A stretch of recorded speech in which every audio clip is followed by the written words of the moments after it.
우리는 빠름에 길들여져 있는 세상을 살아가고 있습니다. 인터넷 속도는 우리나라가 세계 최상위권에 있는 거 다들 알고 계실 것입니다. 로딩이 조금만 길어져도 이제는 답답해서 견디지 못하는 시대입니다. 제가 이 말씀을 쓰면서 제가 중학생 시절 인터넷이 보급되면서 ADSL이라고 기억하십니까? 그때가 기억났습니다. 영화 한 편 다운 받는데 40분에서 거의 1시간 이상이 걸리던 시대였습니다. 그런데 요즘은 화질 자체가 좋아져서 그보다 몇 배나 더 하는 용량입니다. 몇 기가가 되는 이러한 용량을 1분에서 2분이면 다운을 받는 시대를 살아가고 있습니다. 영상이 끊긴다는 것은 이제 뭐 상상할 수도 없는 시대입니다. 택배는 빠르다 못해 새벽 배송이 생겨났죠. 그리고 마트에 물건을 주문하면은 그 몇 시간 이후에 바로 그날 받을 수 있는 시대를 살아갑니다. 모든 것이 즉시 해결되는 이러한 세상에서 우리는 점점 기다림과 그리고 인내라고 하는 가치를 잃어버리고 있는 것은 아닌가 생각해 보게 됩니다. 문제는 무엇입니까?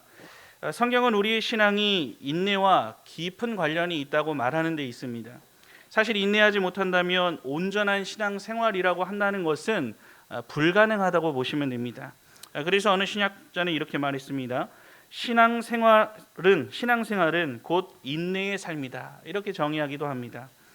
오늘 본문은 이런 시대를 살아가는 우리들에게 인내를 요구하고 있습니다. 이 야고보서가 기록된 당시였죠. 우리가 지난 시간 몇 주 동안 계속 살펴봤듯이 이 당시 성도들은 평안한 시대를 살지 않았다고 했습니다. 그들은 흩어진 사람들이었습니다. 흩어져서 각자의 가정 안에서 핍박을 피해 교회를 세우고 예배를 드리던 상황이었습니다. 사회적으로나 경제적으로 약자의 위치에 있었습니다. 그들은 곧 배신자였습니다. 믿음을 지킨다는 이유로 손해를 감수해야 했고 불이익을 당했습니다. 그런 현실 속에서 야고보는 상황을 즉시 바꿀 수 있는 방법 같은 것을 제시하지 않습니다. 그 상황을 통과하는 신자의 태도를 어떤 태도로 통과해야 한다고 말합니까? 길이 참는 인내가 필요하다 이렇게 말합니다.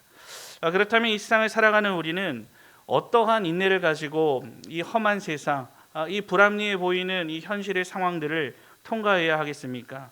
이 빠름에 익숙한 우리의 심령이 이 세상에서 겪게 되는 쉽지 않은 이 상황들을 우리는 어떻게 견뎌내야 하는 것입니까? 오늘 본문을 중심으로 이 성도에게 요구되어지는 참된 인내의 내용이 무엇인지를 함께 생각하며 은혜를 나누고자 합니다. 첫 번째로 성도의 인내는 주의 강림을 바라보며 마음을 굳게 세우는 기다림입니다. 오늘 본문 7절에서 9절까지의 말씀 다 함께 우리 합독해서 읽어볼게요. 시작. 그러므로 형제들아 주께서 강림하시기까지 길이 참으라. 보라, 농부가 땅에서 나는 귀한 열매를 바라고 길이 참아 이른 비와 늦은 비를 기다리나니 너희도 길이 참고 마음을 굳건하게 하라. 주의 강림이 가까우니라. 형제들아 서로 원망하지 말라. 그리하여야 심판을 면하리라. 보라, 심판주가 문 밖에 서 계시니라. 아멘. 아멘. 지금 본문에 보시면은 시작할 때 접속사 하나로 시작하고 있는 것을 보게 됩니다. 바로 그러므로라고 하는 접속사입니다. 이 접속사는 앞의 내용의 흐름을 이어받는다는 의미가 있습니다.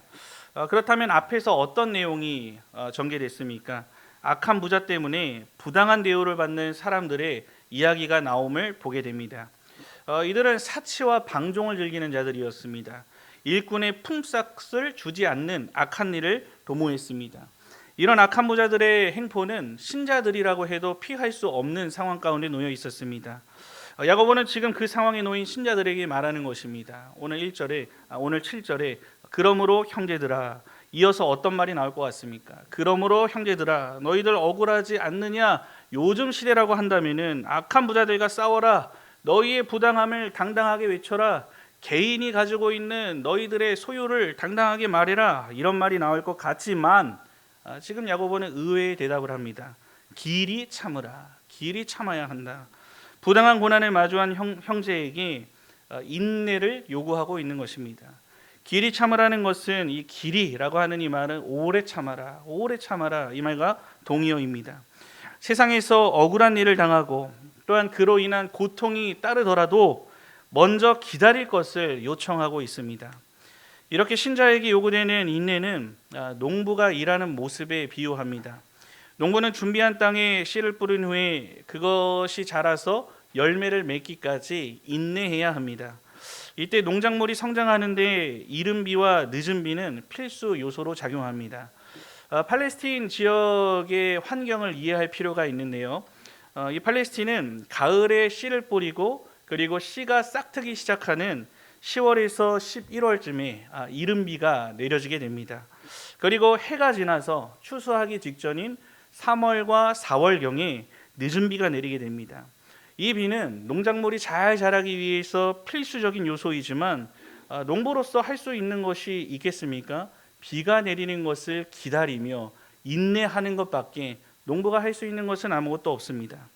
지금 야고보는 악한 부자들과 신자의 삶의 특성을 인내라고 하는 측면에서 비교하며 드러냅니다. 악하고 어리석은 부자들에게 인내란 무의미합니다.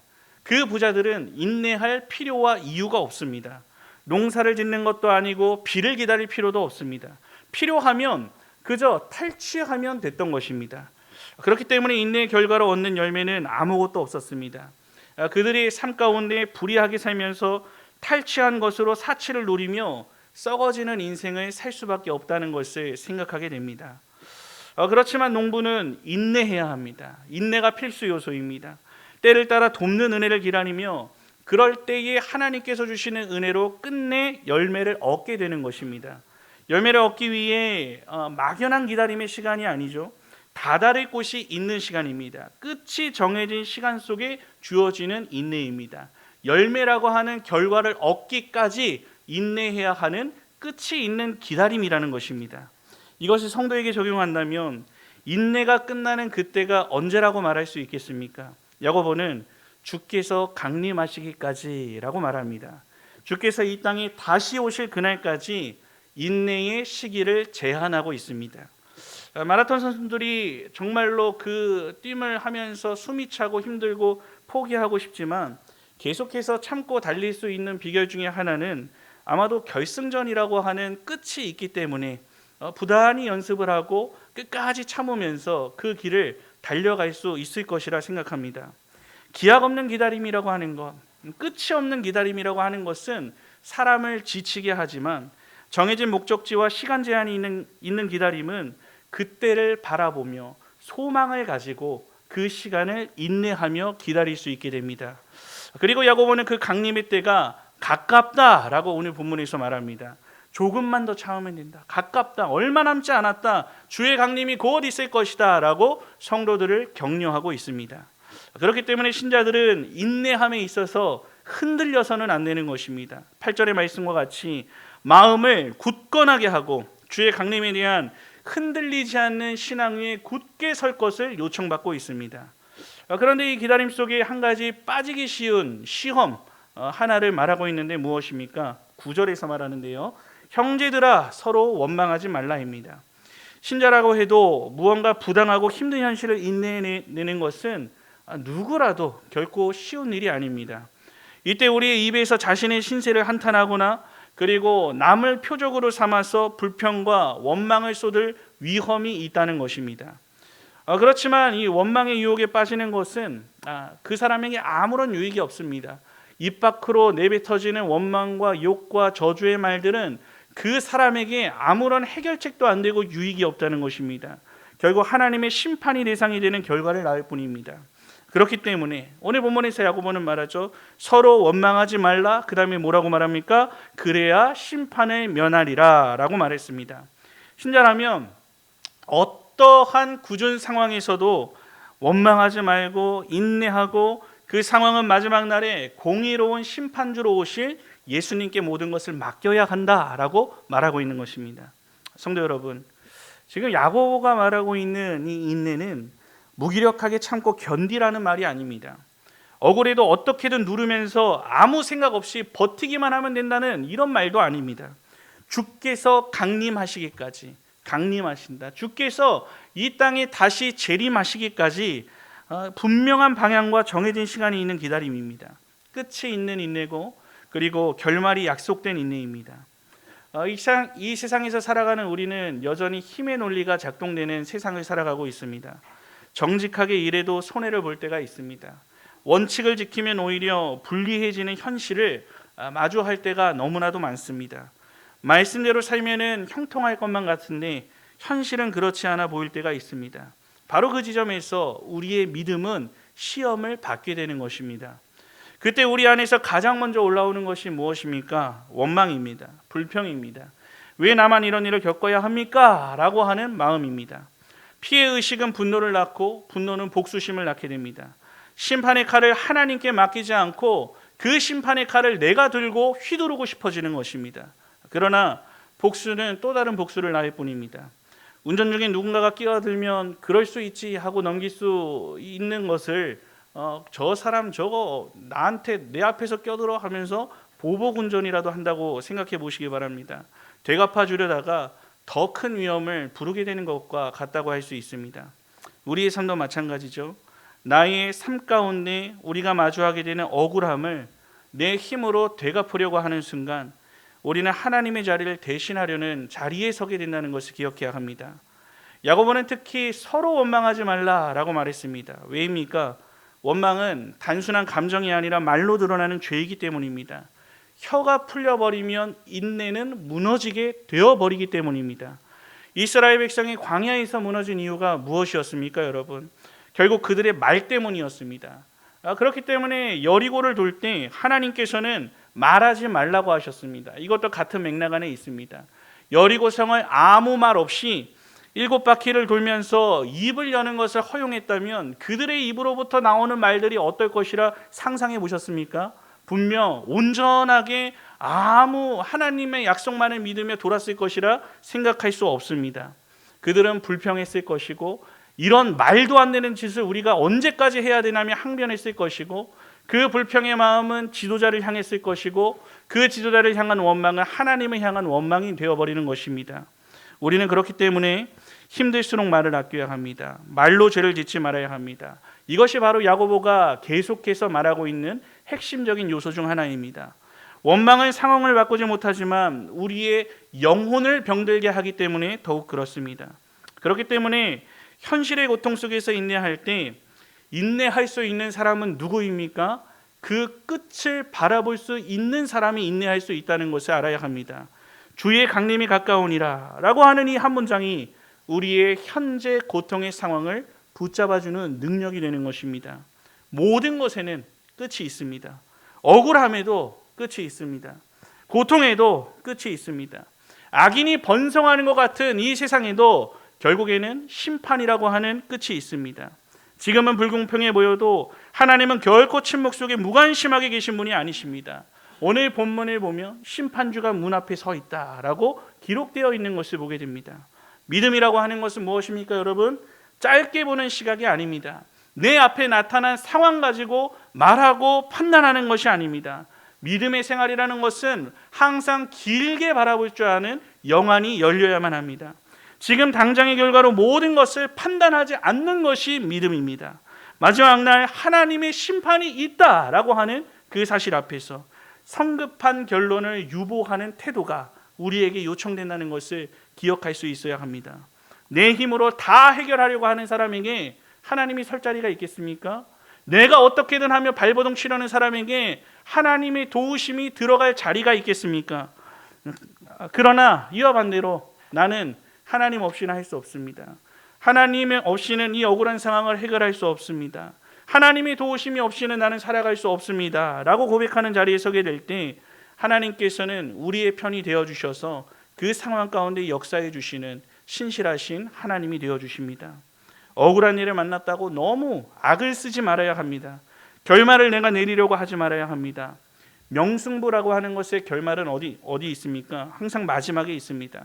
그리고 그 마지막은 하나님의 손길 위에 있습니다.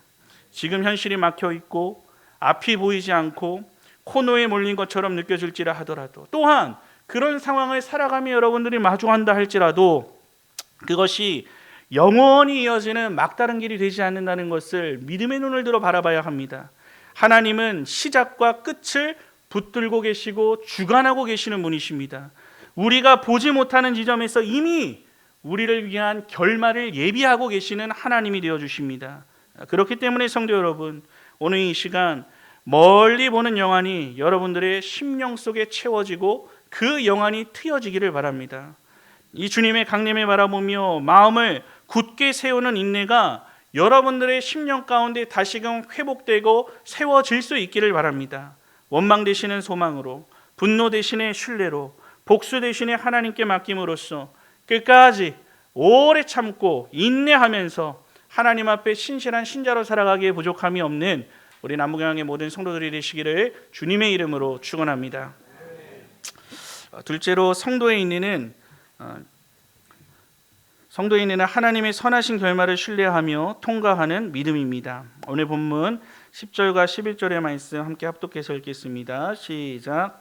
형제들아 주의 이름으로 말한 선지자들을 고난과 오래 참음의 본으로 삼으라.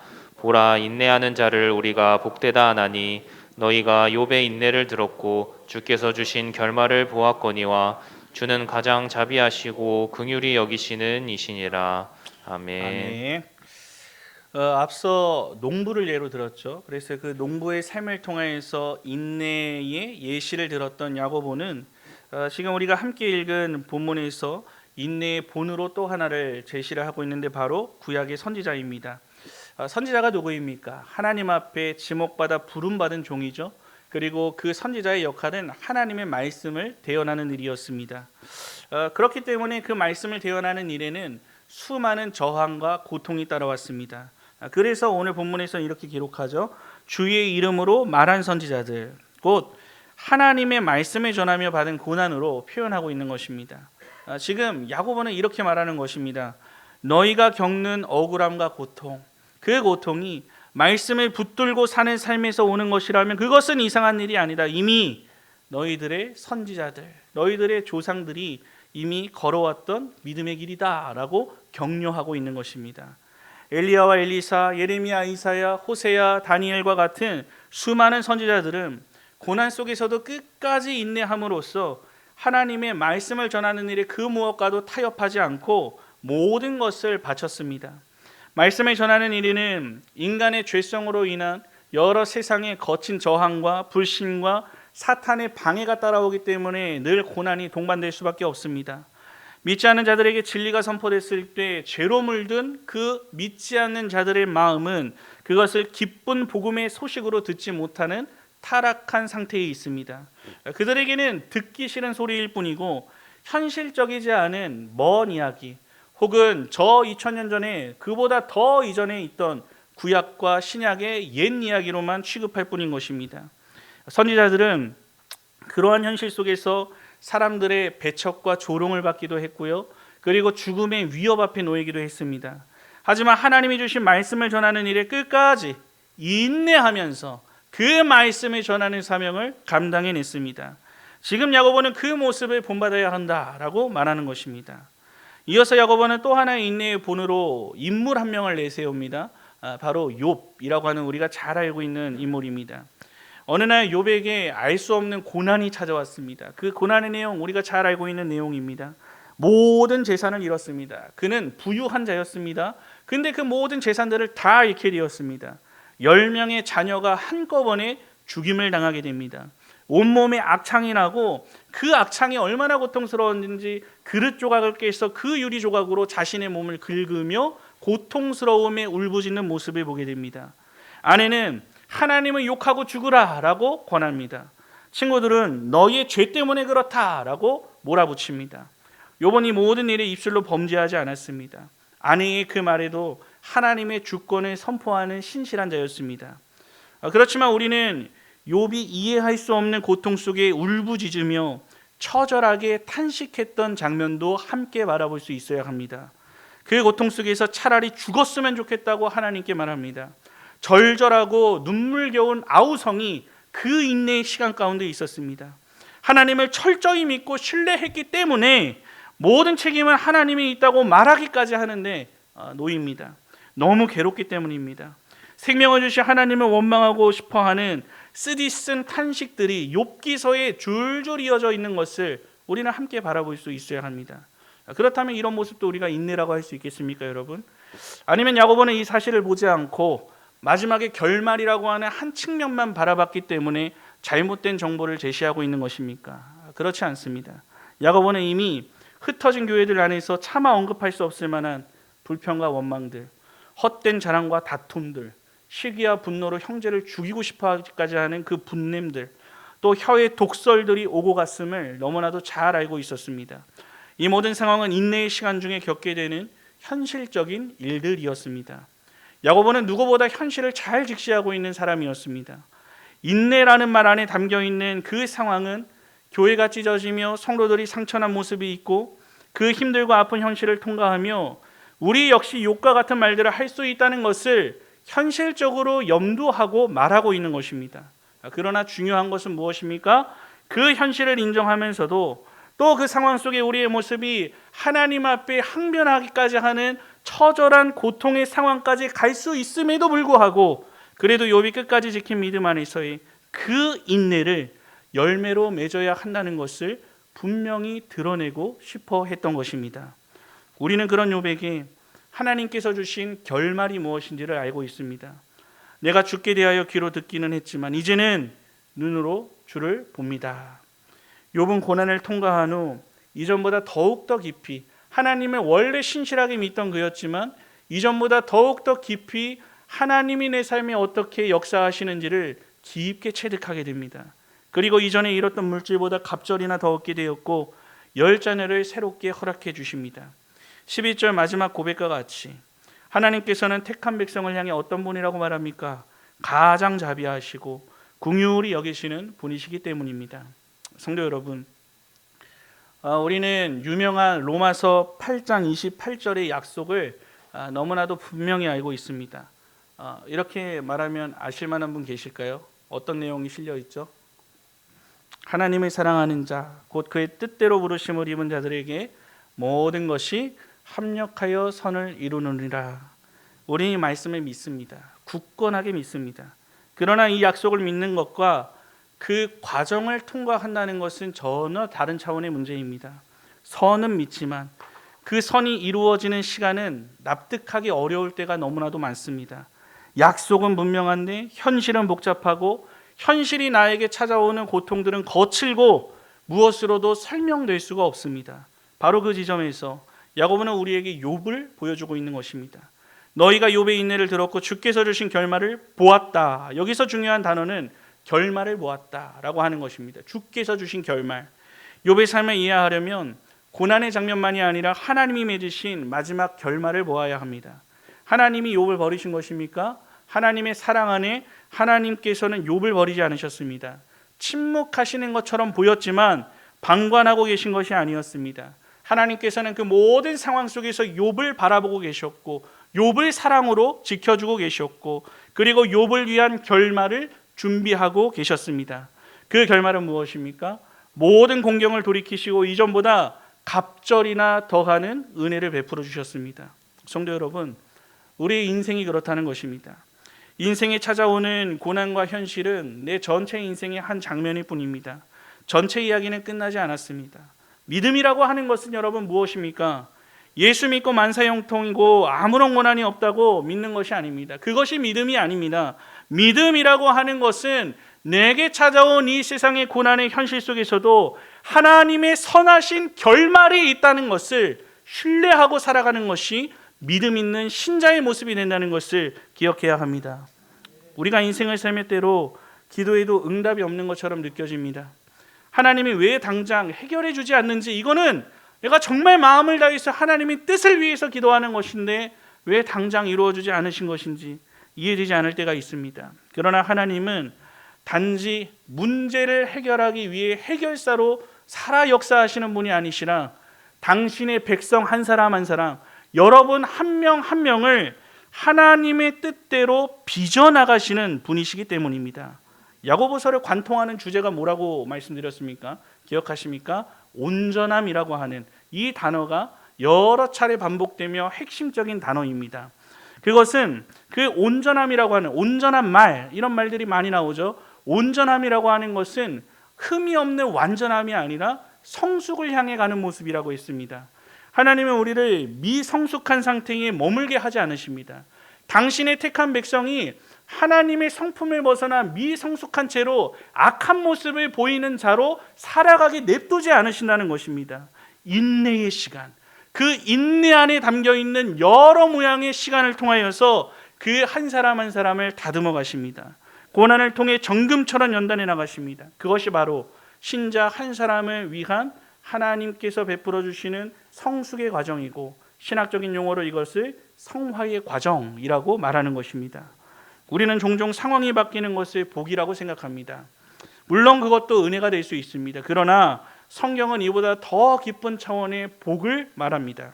하나님을 더 깊이 아는 것, 고난 속에서라도 하나님의 성품을 닮아가는 것, 그 성품을 따라 인내하는 것, 그것이 진짜 복이 된다는 것을 말하고 있다는 것을 기억하시기 바랍니다. 욥이 얻은 가장 큰 회복과 복의 내용은 무엇이었습니까? 우리는 욥이 재산이 정확히 그 계산을 해보면 2배가 불어나게 됩니다. 그 재산이 2배로 불어난 것과 그리고 자녀들이 다시금 하나님께로 받은 것을 복으로만 생각합니다. 하지만 가장 큰 회복과 복의 내용은 그것이 아닙니다. 이제는 눈으로 주를 봅니다 라고 하는 욥의 고백에 있다는 것을 기억해야 합니다. 하나님은 우리를 자기 성질대로 살아가게 두지 않으십니다. 급한 성격, 쉽게 낙심하는 마음, 쉽게 분노하는 기질까지도 다루십니다. 왜입니까? 하나님의 성품을 닮게 하시려는 것입니다. 하나님의 성품 중에 한 가지 측면 무엇입니까? 오래 참으시는 성품입니다. 우리가 참는 시간보다 하나님이 여러분 한 사람 한 사람을 위해 더 참으신다는 것을 알고 있으십니까? 항상 오래 참으십니다. 믿지 않는 자들을 위해서 기도하는 안 될 것 같은 쟤는 글렀어 이제 생각하는 그 영혼을 향해서도 하나님께서는 당신의 택자를 위해 오래 참으시며 당신께로 돌아오기를 기다리고 계시는 분이십니다. 그 하나님의 성품 안에서, 그 하나님의 인자하심 가운데 우리를 붙들고 계십니다. 그러므로 우리가 인내할 수 있는 이유를 어디서 발견할 수 있어야 합니까? 우리의 강인함이나 무언가 잘 버텨내는 기질이 아니라 하나님의 성품 때문에 우리도 인내할 수 있다는 의식을 가져야 합니다. 그렇기 때문에 인내는 단순히 시간을 버텨내는 것이 아닙니다. 인내는 하나님의 성품 안에서 하나님의 선하심을 붙들고 살아가는 신뢰의 반응이 될 수 있습니다. 지금은 이해가 되지 않아도 하나님이 자비하시고 긍휼이 많은 분이시라는 것을 믿고 살아가는 것입니다. 우리의 성품이 다듬어질 때 우리는 하나님의 은혜를 담는 그릇이 됩니다. 우리의 인생의 최고의 복은 환경의 평탄함이 아니라 그리스도의 형상을 닮아가는 데 있다는 것을 기억하시기 바랍니다. 그때 비로소 하나님의 풍성한 은혜가 우리의 삶 속에 깊이 자리 잡게 됩니다. 그러므로 지금 통과하고 있는 시간 속에서 혹 고난이 있다면, 이해할 수 없는 일들이 있다면, 불합리하게 여겨지는 상황들이 있다면 결코 그 시간 속에 낙심하지 마시기 바랍니다. 하나님은 그 시간 속에서도 여러분을 향한 시선을 놓치지 않고 결코 무관하게 내버려 두지 않으십니다. 고난을 방치하지 않으시고 자비와 긍휼로 하나님의 선하신 결말을 여러분의 인생 마지막 페이지에 준비하고 계시다는 것을 잊지 마시기 바랍니다. 성도의 인내는 상황을 견디는 힘이 아니라 하나님의 선하신 결말을 신뢰하며 통과하는 믿음입니다. 그 믿음이 여러분의 심령 안에 더욱더 깊이 새겨지게 되기를 우리 예수님의 이름으로 간절히 축원합니다. 우리 사랑하는 남북영양의 성도 여러분, 우리는 빠른 세상의 이런 시간 속에 살아가고 있지만 하나님의 일하심은 빠름이 아니라 언제나 깊고 정확합니다. 하나님은 서두르지 않으시지만 결코 늦지도 않으십니다. 정확한 타이밍에 역사하십니다. 우리가 조급해하는 그 시간 속에서도 하나님은 당신의 뜻을 한치의 오차 없이 이루어 가십니다. 우리가 지나온 날들을 돌아보면 그때는 이해되지 않았던 일들이 시간이 지난 이후에 그것이 나에게 은혜였고 나에게 복이었음을 깨닫게 되는 순간들이 있습니다. 붙들고 싶지 않았던 시간, 피하고 싶었던 자리, 눈물로 통과했던 날들이 결국에는 우리를 더 낮추는 시간이었고 나를 더 부드럽게 만드는 시간이었고 하나님을 더 의지하게 만든 통로였음을 고백하게 되는 것입니다. 성도의 인내는 인내심이 강하게 태어난 어떤 성향을 가지고 있는 타고난 사람이 하는 일이 아닙니다. 하나님을 신뢰하는 자가 누구든지 나타낼 수 있는 믿음의 행위로 볼 수 있어야 합니다. 끝을 내가 정하지 않고 하나님께 맡길 줄 아는 사람이 하는 일입니다. 지금 당장 눈앞에 보이지 않아도 하나님의 손이 나를 붙들고 있다는 사실을 믿는 사람만이 끝까지 인내하며 하나님 앞에 신실한 모습을 유지할 수 있습니다. 지금 여러분들의 삶에 통과해야 할 문제가 있다면, 또 그런 상황을 마주하게 된다면 두려워하지 마시기 바랍니다. 억울한 상황을 당한다면 하나님께 맡기시면 됩니다. 이해되지 않는 상황이 있다면 서두르지 말고 길이 참으라, 길이 참으라, 오래 참으라 라고 말씀하시는 하나님을 바라보시며 끝까지 인내하시기 바랍니다. 하나님은 여전히 일하고 계십니다. 그리고 하나님은 당신의 사람을 결코 놓치지 않으십니다. 인내하는 자를 복되다 하신 주님의 말씀이 오늘 우리에게 현실이 되기를 바랍니다. 우리의 삶의 자리에서 끝까지 믿음으로 서서 하나님 앞에서 믿음의 인내의 본을 나타내기에 부족함이 없는 남북양의 모든 성도들이 되시기를 주님의 이름으로 간절히 축원합니다.